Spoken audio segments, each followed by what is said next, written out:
I am Andrew Ryan, and I'm here to ask you a question. Is a man not entitled to the sweat of his brow? No, says the man in Washington, it belongs to the poor. No, says the man in the Vatican, it belongs to God. No, says the man in Moscow, it belongs to everyone. I rejected those answers. Instead, I chose something different. I chose the impossible. I chose rapture.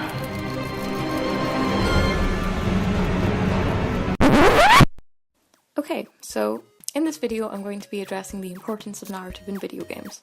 First off, all games have a narrative because games need narrative, even in their simplest form. For instance, let's take a look at Tetris. Tetris doesn't have a story, but it still has a narrative. In fact, it has multiple combinations of narrative. You see, narrative means an order of events. In Tetris, different combinations of geometric shapes composed of 4 square tiles fall down individually onto the screen. The player's aim is to match up these shapes into unbroken rows at the bottom of the gameplay area. This can be achieved by manipulating each shape as they come by rotating them in 90-degree units, allowing for an infinite number of possible outcomes. Or rather, narratives. In the same way, Janet Murray of the Georgia Institute of Technology took the analysis of Tetris' gameplay and narrative to the extremes when she claimed, "In Tetris, everything you bring to a shapely completion is swept away from you. Success means just being able to keep up with the flow. This is a perfect enactment of the overtasked lives of Americans in the 1990s. Anyway, narrative also gives the player an excuse for gameplay like avoiding hazards, solving puzzles, and shooting enemies in the face. Because how else are you going to rescue the princess, recover your lost memories, or take home the Stanley Cup? My point is, all games have a narrative because narrative enhances gameplay.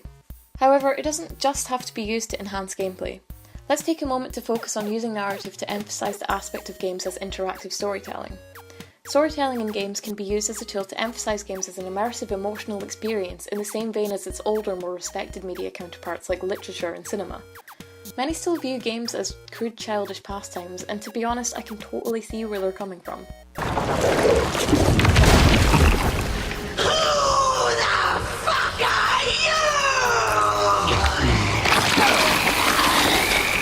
You missed! Perhaps this negative attitude of non-gamers towards our industry is due to a lack of in-depth writing in games. Don't get me wrong, I'm not saying that all games have poor writing, and I definitely don't agree with folks like David Cage claiming the entire games industry has Peter Pan syndrome. But part of the reason that makes games so great is the whole idea of interactive storytelling. The narrative structure of games is entirely unique to that of other storytelling media. During the span of gameplay time, the game's narrative still has to feel structured to at least some degree, depending on the game. You know, with story arcs, character development, climatic events. Not to mention, games can contain branching storylines with multiple outcomes, allowing the player to create their even more distinct and immersive narrative experience. It's a tough and important job, and with story in games having so much potential, surely narrative is worth focusing on. Similarly, narrative can be used to emphasise games as an art form. Video games are the combination of so many different art forms like music, animation, writing, 3D and 2D art, cinematography. That's pretty amazing. Let's go back to Murray and her analysis of Tetris. Obviously, Tetris' Russian programmers weren't considering the future overtasked lives of Americans, but Murray argues that every game, electronic or otherwise, can be experienced as a symbolic drama. You know in high school English class where teachers would make you pick apart every sentence in a novel to look for hidden meanings? That was the teacher getting you to interact with a piece of art, to help you truly experience it.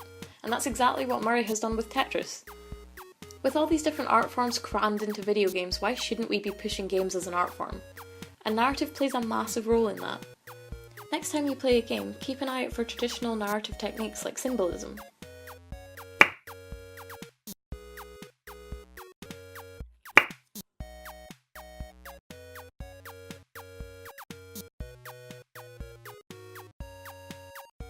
For instance, on the surface, Suda51's Lollipop Chainsaw may seem like your stereotypical excuse for hot polygonal girls and gore, but this game is arguably symbolic of sexism in the entertainment industry. And I'm not referring to the blonde cheerleader in the skimpy outfit. The game is set during a zombie outbreak where the player controls the protagonist, Juliet Starling. During the game, she ends up having to decapitate her boyfriend Nick, turning him into a useless talking head who she then wears on her person throughout the rest of the game. The game's writer James Gunn comments, "Nick is objectified by Juliet. He's literally turned into an accessory, a commodity, and his humanity is denied. He He suggests that this gender role reversal is a comment on the issue of the usual portrayal of women in media. If art is supposed to make you think, make you feel, address issues, cause controversy, then with everything games already has to offer, they're the perfect medium for this. So yeah, to sum up, there's no set formula for the relationship between narrative and gameplay, but when it comes to the games, it's undeniable that good narrative is essential. Not only does it assist in the creation of enticing gameplay, but it may also be the key to winning the respect from society that video games as an art form deserve. And with the sweat of your brow, Rapture can become your city as well.